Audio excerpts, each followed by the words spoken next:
ఓం పార్థాయ ప్రతిబోధితాం భగవతా నారాయణేన స్వయం వ్యాసేన గ్రథితాం పురాణమునినా మధ్యే మహాభారతం అద్వైతామృతవర్షిణీం భగవతీం అష్టాదశాధ్యాయినీం అంబ త్వామనుసందధామి భగవద్గీతే భవద్వేషిణీ.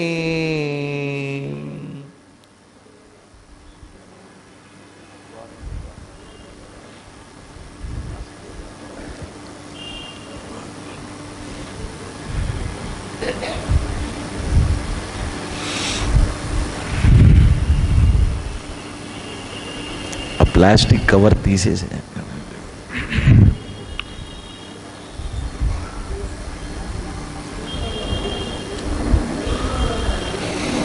నిన్న జరిగిన శ్లోకాలు ఒకసారి చూద్దాము. విశ్వరూప సందర్శన యోగం 11వ అధ్యాయం 16వ శ్లోకం నుంచి ఒకసారి చదువుదాం. 16వ శ్లోకం. అనేక బాహూదర వక్త్ర నేత్రం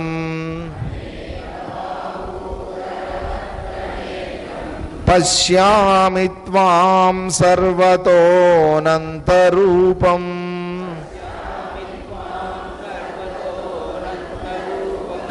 నాంతం న మధ్యం న పునస్తవాదిం పశ్యామి విశ్వేశ్వర విశ్వరూపా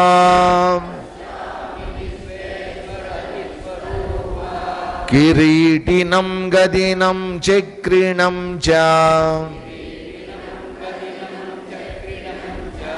తేజోరాశిం సర్వతో దీప్తిమంతం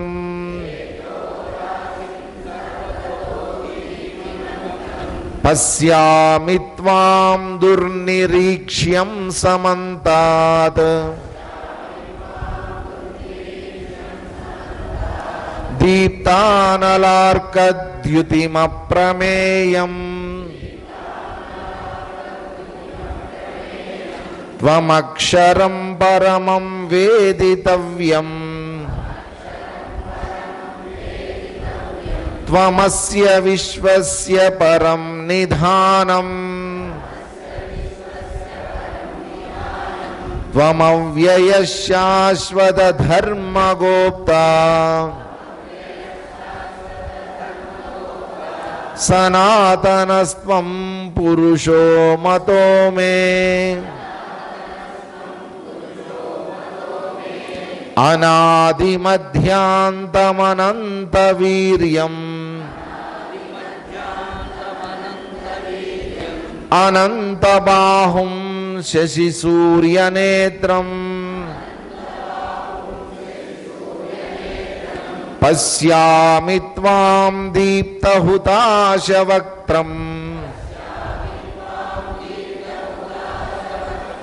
స్వతేజసా విశ్వమిదం తపంతం.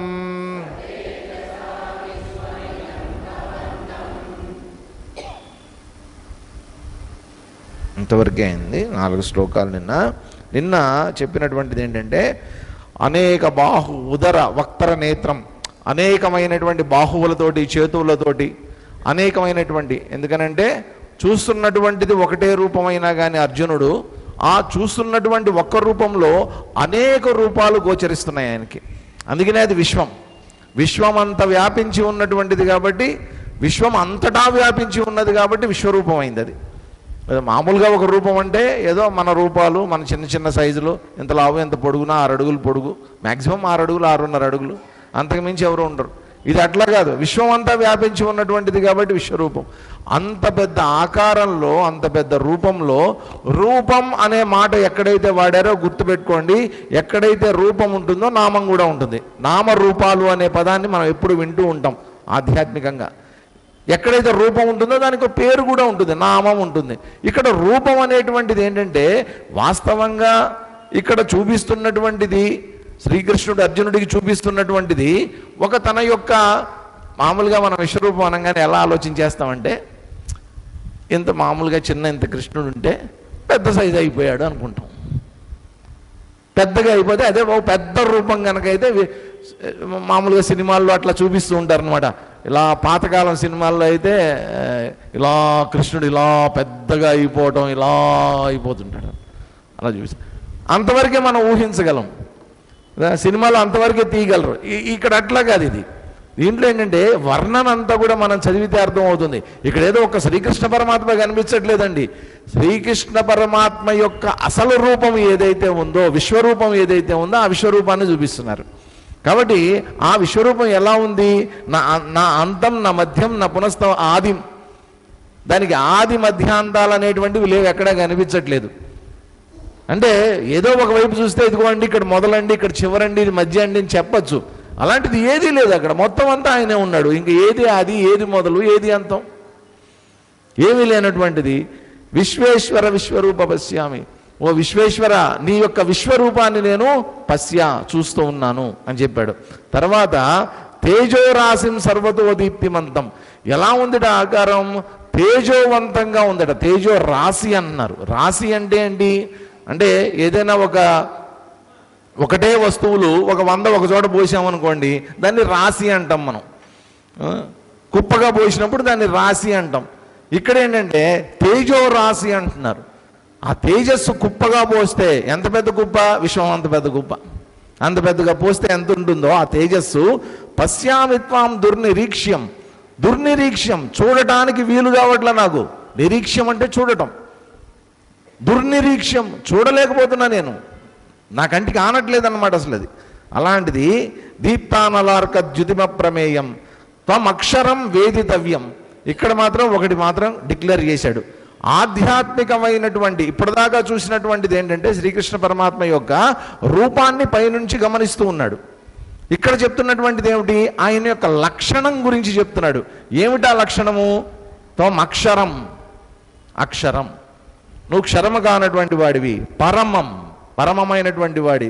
వేదితవ్యం తమస్య విశ్వస్య పరం నిధానం. నీతోనే అంతటా కూడా ఈ విశ్వం అంతా కూడా వ్యాపించి ఉంది అనేటువంటి చెప్పాడు. త్వం అవ్యయ శాశ్వత ధర్మగోప్త. అవ్యయమైనటువంటి శాశ్వతమైనటువంటి ధర్మాన్ని రక్షించేటటువంటి వాడివి నువ్వు. ఇప్పుడు ధర్మాన్ని ప్రతిష్ఠించింది ఆయనే, ధర్మాన్ని ప్రతిపాదించింది ఆయనే. ఎప్పుడు ప్రతిపాదించాడు ధర్మాన్ని ఆయన?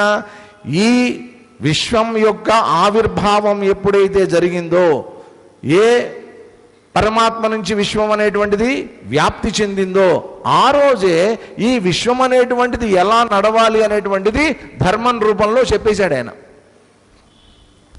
కాబట్టి ఆ ధర్మం అనేటువంటిది ఎప్పటి వరకు ఉండాలి? ఆ ధర్మం మొదలైన దగ్గర నుంచి ఆయనే దాన్ని రక్షిస్తూ ఉంటాడు. కాబట్టి ఆయనతోనే అది ఎండవ్వాలి. అప్పటిదాకా శాశ్వత ధర్మగోప్త, ధర్మాన్ని రక్షించేటటువంటి వాడు. ధర్మాన్ని రక్షించేటటువంటి వాడు కాబట్టే అది కూడా శాశ్వతంగా రక్షించేటటువంటి వాడు కాబట్టే ఎప్పుడెప్పుడైతే ధర్మానికి గ్లాని అనేటువంటిది కలుగుతూ ఉంటుందో అప్పుడప్పుడల్లా ఆయన అవతారాలు తీసుకొని వస్తూ ఉంటాడు. చెప్పి సనాతనస్త్వం పురుషో మతోమే. నా అభిప్రాయాన్ని చెప్తున్నానయ్యా ఇక్కడ. ఏమిటి నా అభిప్రాయం అంటే సనాతనస్త్వం. నువ్వు ఎవరు అంటే సనాతనం. సనాతనం అనే పదానికి నేను మీకు అందరికీ చెప్పాను ఇంతకుముందే అర్థం. మామూలుగా ఈ మధ్య ఈ వర్డ్ చాలా ఫేమస్ అయింది, సనాతనం అనే పదం. ఇంతకు ముందు లేదు. ఈ మధ్య ఎప్పుడైతే ఎవడు స్టాలిన్ గారి కొడుకు వాడు వాగిన దగ్గర నుంచి ఈ సనాతనం అనే పదం మళ్ళా వ్యాప్తిలోకి వచ్చింది. సనాతనీస్, హిందువులు కాదండి, మనందరం కూడా సనాతన ధర్మానికి సంబంధించినటువంటి వాళ్ళం. చేసిన కామెంట్ ఏంటంటే ఆ రోజున సనాతన ధర్మం అనేటువంటిది ఈ ప్రపంచానికి చాలా కీడు చేస్తుంది, చాలా డేంజర్ అని చెప్పాడు. నేను చెప్పేది ఏంటంటే సనాతన ధర్మం ఏదన్నా ఇంకా మిగిలి ఉంది కాబట్టే ఇంకా ఈ విశ్వంలో ధర్మం అనేటువంటిది నిలబడి ఉంది. ఆ సనాతన ధర్మం అనేటువంటిది లేకపోతే నిజంగా చెప్పండి, ఇప్పుడు అమెరికా ఉంది. వాస్తవంగా అమెరికాలో మొట్టమొదటి ఉన్నటువంటి వాళ్ళు ఎవరంటే రెడ్ ఇండియన్స్ అంటారు వాళ్ళని. రెడ్ ఇండియన్స్ లోకల్ పీపుల్ అనమాట. ఎవరో ఎవడో ఉన్నాడు, కొలంబస్ ఎవడో వాడే అనుకుంటా కనుక్కుందని. ఆ కనుక్కున్న తర్వాత ఇది ఒక ఖండం, ఇది అమెరికా, ఇక్కడ ఒక సంస్కృతి ఉంది అని చెప్పి తెలిసిన తర్వాత అందరం పొలోమని అక్కడికి పోయారు. అందరూ పోయారు అక్కడికి. ఇప్పుడు చూస్తే వాస్తవంగా అమెరికాకంటూ ఒక సంస్కృతి లేదండి, అమెరికాకంటూ ఒక మతం లేదు, అమెరికాకంటూ ఒక ధర్మం లేదు, అమెరికాకంటూ ఒక మార్గం లేదు, వాళ్ళకి ఏమీ లేదు. ఏదో ఎంతకాలం అక్కడ ఇక్కడ క్రిస్టియన్ మతం అనేది ఏదో కొద్దిగా వాళ్ళు చర్చిలు అవి కట్టుకుని ఏదో వ్యాప్తి చేసుకున్నారు. చివరికి జరిగింది ఏంటో తెలుసా, ఆ క్రైస్తవ మతం మీద కూడా వాళ్ళకి నమ్మకం పోయింది. ఎంత దిగజారిపోయారంటే వాళ్ళు ఇప్పుడు క్రైస్తవ మతంలో ఉన్నటువంటి వాళ్ళు హ్యాపీగా చర్చిలన్నీ అమ్మేసుకుంటున్నారు. చర్చిలు అమ్మేశారు హ్యాపీగా.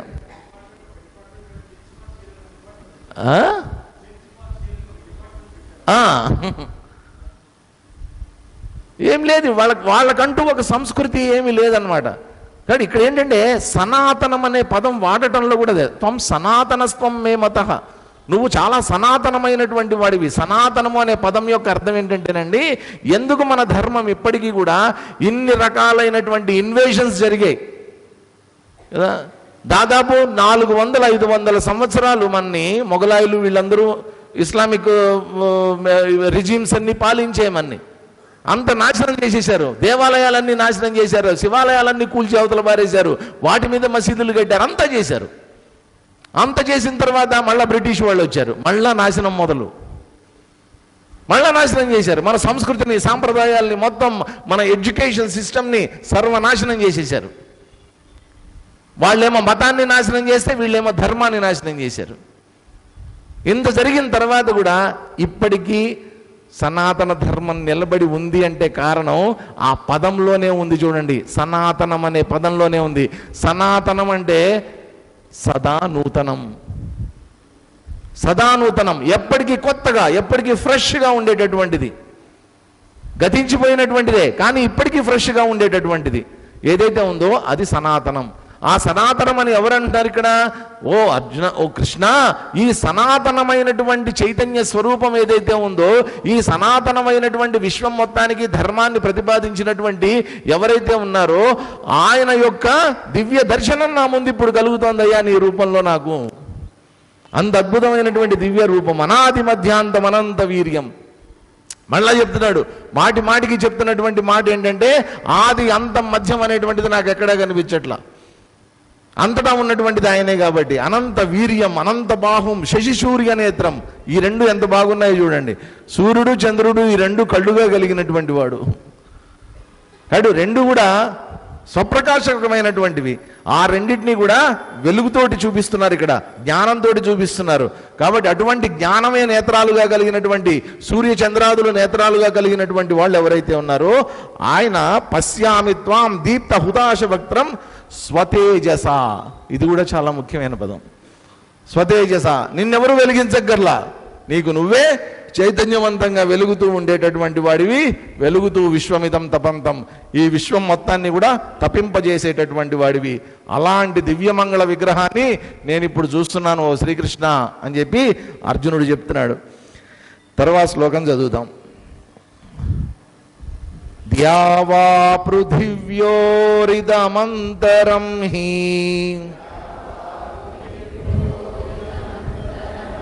20వ శ్లోకం అండి.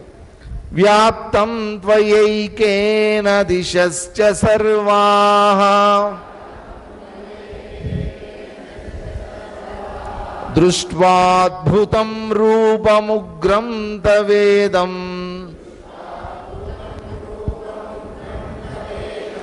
లోకత్రయం ప్రవ్యధితం మహాత్మన్ ద్యావా పృథివ్యోరిదమంతరం హి వ్యాప్తం త్వయైకేన దిశశ్చ సర్వాః దృష్ట్వాద్భుతం రూపముగ్రం తవేదం లోకత్రయం ప్రవ్యధితం మహాత్మన్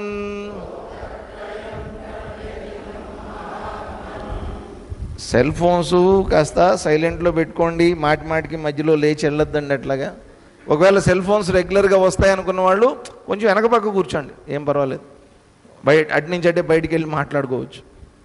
మహాత్మన్, ఓ మహాత్మా, ద్యావా పృథివ్యో, భూమి ఆకాశాలు మొత్తం కూడా, ఇదం అంతరం సర్వాహ దిశహచ, పైన కింద మొత్తం మధ్యలో అంతా కూడా, ఎన్ని పక్కల ఏ పక్క చూసినప్పటికీ కూడా అన్ని సర్వాహ దిశహచ, ఏ దిక్కులో చూసినప్పటికీ.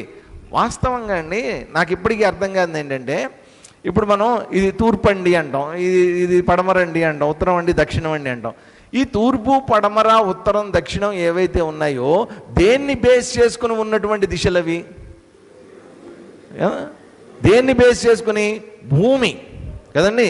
ఈ భూమి ఒక పెద్ద అయస్కాంతం, దీని మీద మనం చిన్న కంపాస్ పెట్టామనుకోండి, చిన్నది ఏదో నీడిల్ ఉంటుంది కదా ముళ్ళు, ఆ కంపాస్ పెట్టామనుకోండి, అది ఏం చూపిస్తుంది మనకి? నార్త్ పోలు సౌత్ పోలు చూపిస్తుంది. నార్త్ పోల్ ఏ పక్క, నార్త్ సౌత్ని మనం గుర్తించగలుగుతాం, దానివల్ల ఈస్ట్ వెస్ట్ ఏదో తెలుస్తుంది మనకి. కాబట్టి భూమికి సంబంధించినటువంటి ఈస్ట్ వెస్ట్ నార్త్ సౌత్ మనం తెలుసుకోగలుగుతాం తప్ప విశ్వానికి ఈస్ట్ వెస్ట్ నార్త్ సౌత్ ఏమున్నాయి? నువ్వు చూస్తున్నటువంటి దిక్కులు ఏవైతే ఉన్నాయో ఆ దిక్కులన్నీ కూడా భూమికి సంబంధించినటువంటివి. ఎందుకని? భూమికి రెండు పక్కల రెండు ఇవి ఉన్నాయి కాబట్టి, అవేవో అంటార్కిటికా పోల్స్ ఉన్నాయి కాబట్టి ఆ పోల్స్ని బేస్ చేసుకుని ఆధారంగా చేసుకుని మనం ముళ్ళు తిరుగుతూ ఉంటాయి. దాన్ని బట్టి మనం దిక్కులు చెప్తూ ఉంటాం. ఇదిగోనండి సూర్యుడు ఉదయించే వైపు తూర్పు అండి అంటాం, వెనకది పడమరండి, అస్తమించేటటువంటిది పడమరండి అంటాం. సూర్యుడి దగ్గరికి వెళ్ళి చూసిన తర్వాత ఏది దిక్కు, ఏది పశ్చిమం, ఏది తూర్పు, ఏది పడమర?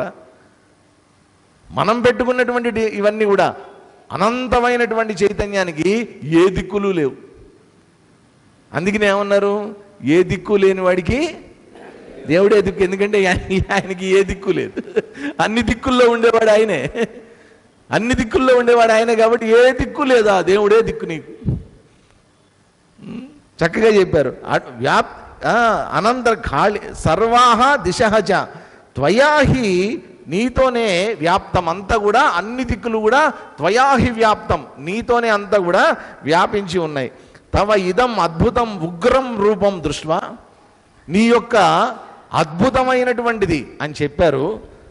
అద్భుతమైనటువంటి రూపం అని చెప్తున్నారు. అద్భుతమైనటువంటి రూపం అంటే ఎంత అందంగా ఉండాలి, ఎంత సౌమ్యంగా ఉండాలి అని అనుకుంటామేమో. నో, ఉగ్రం, చాలా ఉగ్రమైనటువంటి రూపం అండి. ఉగ్రం అంటే ఒక రకంగా చెప్పాలంటే చూస్తే భయపడేటటువంటి రూపం, భయానకమైనటువంటి రూపం అన్నమాట. అది భయానకమైనటువంటి రూపం ఎప్పుడవుతుందంటేనండి, మనం ఎప్పుడూ ఇంతకుముందు చూడనటువంటిది కనుక ఒక కొత్త రూపం కనుక అయితే ఖచ్చితంగా మనం భయపడతాం. ఇప్పుడు మానవ రూపంలో మనకు ఎవరన్నా కనిపించారనుకోండి, మనకి ఏ భయం ఉండదు. ఈ మధ్య ఎప్పుడో మా ఇంటి దగ్గర ఒక షిరిడి సాయిబాబా టెంపుల్ ఉంది. వాళ్ళు చక్కగా సంవత్సరానికి ఒకసారి ఏం చేస్తారంటే ఓ చిన్న ఊరేగింపులాగా చేస్తారు. ఆ ఊరేగింపులాగా చేసేటప్పుడు ఏం చేస్తారంటే ఏవో వేషధారుల్ని పట్టుకొచ్చారు. దాంట్లో వాళ్ళంతా వేషాలు వేసుకున్నారు. వాళ్ళు వేషాలు వేసుకుని దానికి ఆ డ్రమ్స్కి తగ్గట్టుగా రోడ్డు మీద వాళ్ళు అటు ఇటు తిరగడం మొదలుపెట్టారు. పిల్లలందరూ పరార్, మామూలుగా రోజు రోడ్డు మీద తిరుగునే పిల్లలందరూ, ఆడుకునే పిల్లలందరూ ఆ భయంకరమైన వికృతమైన వాళ్ళు మానవులే, లోపల ఉన్నటువంటిది మానవులే, కొత్తగా కనిపిస్తున్నారు వాళ్ళకి వింతగా. పెద్దవాళ్ళు ఎవరు భయపడలా. ఆ పిల్లలందరూ మొత్తం దాన్ని చూసి పరుగు అందరూ. వాస్తవం తెలియకపోతే ఎవరికన్నా భయం వేస్తుంది. ఇక్కడ కూడా అంతే, వాస్తవం ఏమిటో తెలియట్లేదు, అద్భుతమైనటువంటిదే కానీ ఉగ్రమైనటువంటి రూపం. అది దృష్ట్వా లోకత్రయం ప్రవ్యధితం. ఇదొక్కడి నాకు వచ్చినొక్కడి నా ప్రాబ్లం కాదయ్యా, ఇది లోకత్రయం. అన్ని లోకాల్లో, ముల్లోకాల్లో ఉండేటటువంటి వాళ్ళందరూ కూడా ప్రవ్యధితం, భయపడిపోతున్నారయ్యా నిన్ను చూసి, వ్యధ చెందుతూ ఉన్నారు, కంగారు పడుతూ ఉన్నారు. వాస్తవంగా చెప్పండి, ఇప్పుడు విశ్వరూపాన్ని చూపిస్తున్నటువంటిది ఎవరు? శ్రీకృష్ణ పరమాత్మ. చూస్తున్నటువంటిది ఎవరు? కేవలం అర్జునుడు మాత్రమే. ఇంకా మిగతా ఎవరికి అక్కడ ఏం కనిపించట్లా. వీళ్ళిద్దరూ ఏదో మాట్లాడుకుంటున్నట్టే కనిపిస్తున్నారు అంతా, అంతకుమించి ఇంకేం కనిపించట్లా. ఇప్పుడు ఈయనేమంటాడంటే అర్జునుడు, 3 లోకాలు కూడా వ్యధ చెందుతున్నాయి అంటాడు. 3 లోకాలు కూడా వ్యధ చెందడం అంటే ఏంటి? అక్కడ కౌరవులు ఏం భయపడట్లేదు, వాళ్ళు మామూలుగానే ఉన్నారు. పాండవ సైన్యం అంతా వాళ్ళు మామూలుగానే ఉన్నారు. కేవలం శ్రీకృష్ణుడు చూపిస్తున్నాడు, కేవలం అర్జునుడు చూస్తున్నాడు. ఇప్పుడు నిజంగా వాస్తవంగా 3 లోకాలు భయపడుతున్నారు అని చెప్తున్నాడంటే వాస్తవంగా అర్జునుడు భయపడుతున్నాడు, అందుట్లో ఎటువంటి సందేహం లేదు. మరి 3 లోకాలు భయపడుతున్నారు అని చెప్పడానికి కారణం ఏంటి? 3 లోకాలు కూడా వ్యధ చెందుతున్నాయి అని చెప్పడానికి కారణం ఏంటంటే ఇక్కడ అర్జునుడు ఏంటంటే కేవలం తనను తానుగా ఇక్కడ చూడట్లేదండి, తను కూడా విశ్వరూపంతో ఐడెంటిఫై అవుతున్నాడు, తాదాత్మ్యం చెందాడు. ఎప్పుడైతే విశ్వరూపంతో తను ఐడెంటిఫై అయ్యాడో తను ఇప్పుడు అర్జునుడిగా తను చూడట్లేదండి, తను కూడా విశ్వరూపం చూడగలిగినటువంటి ఒక దివ్య నేత్రాన్ని కలిగి ఉన్నాడు కాబట్టి అంత పెద్ద విశ్వరూపాన్ని చూస్తున్నాడు. మామూలుగా అయితే సాధ్యం కాదు అర్జునుడికి ఇది. ఆ దివ్య నేత్రాలను కూడా దివ్య చక్షువుల్ని కూడా ఎవరిచ్చారు? శ్రీకృష్ణ పరమాత్మే అప్పటికప్పుడు టెంపరీగా ఒక దృష్టిని ఇచ్చాడు. అది కూడా టెంపరీ అండి, ఇదేం పెర్మనెంట్ కాదు, అప్పటికప్పుడు ఇచ్చాడు అంతే. చూస్తున్నాడు కాబట్టి ఆ విశ్వరూపాన్ని చూసేటటువంటి వాడికి ఉండాల్సినటువంటి లక్షణాలన్నీ కూడా అర్జునుడికి వచ్చేసాయి. కాబట్టి అతను కూడా ఎట్లా ఉన్నాడు ఇక్కడ? తను కూడా దాదాపుగా ఒక ఒక ఒక విశ్వవిఖ్యాతమైనటువంటి పర్సనాలిటీతో ఉన్నాడనమాట. అందుకోసమనే 3 లోకాల్ని తను చూడగలుగుతున్నాడు. చూడగలిగాడు కాబట్టే అంది వ్యధ చెందుతున్నాయి అనే మాటను మాట్లాడగలుగుతున్నాడు. ఇక్కడ తను కూడా ఐడెంటిఫై అయ్యాడు, 3 లోకాలతోటి ఐడెంటిఫై అవుతున్నాడు అనమాట. కేవలం కృష్ణుడే కాదు, 3 లోకాలు కనిపిస్తున్నాయి ఇప్పుడు. కాబట్టి 3 లోకాల్లో ఉన్నటువంటి వాళ్ళు కూడా వ్యధ చెందుతున్నారు. ఆ విషయాన్ని తర్వాత చెప్తున్నారు చూడండి. అమీహిత్వాం సురసంఘా విశంతి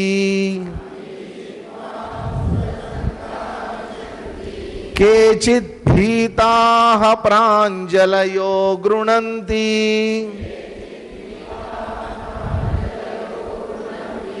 స్వస్తిత్యుక్త్వా మహర్షి సిద్ధ సంఘాః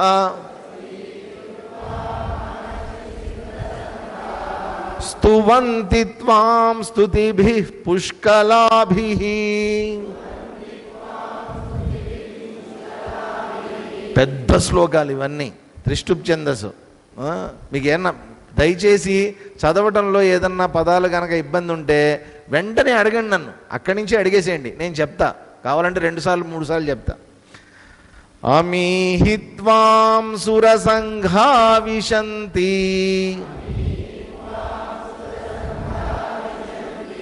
కేచిద్ భీతాః ప్రాంజలయో గృణంతి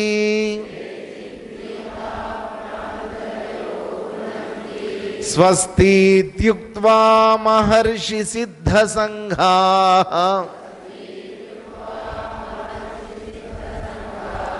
స్తువంతి త్వాం స్తుతిభిః పుష్కలాభిః.